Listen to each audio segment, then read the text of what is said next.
Hey guys, and welcome back to this channel. In this video I'll be showing you guys how you can use the rectangle tool and how you can modify it. So to create like a square, I'm just going to select a pink color because I love pink. To create a square, press shift on your keyboard and wait a minute, it's not big enough. You're going to press shift on your keyboard and you're going to create a square. To create just a normal rectangle, you can just make it like this, or you can adjust the width and the height precisely if you would like to.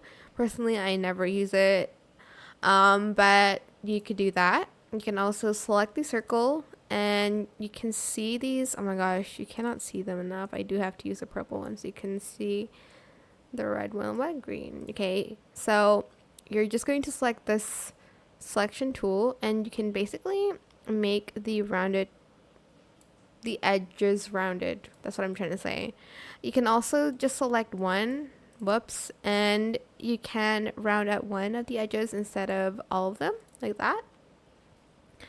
But yeah, that's pretty much how you can like modify rectangles and stuff like that on Adobe Illustrator. I hope it was helpful for you guys. Don't forget to like, comment, share, and also subscribe to this channel if you haven't done that already.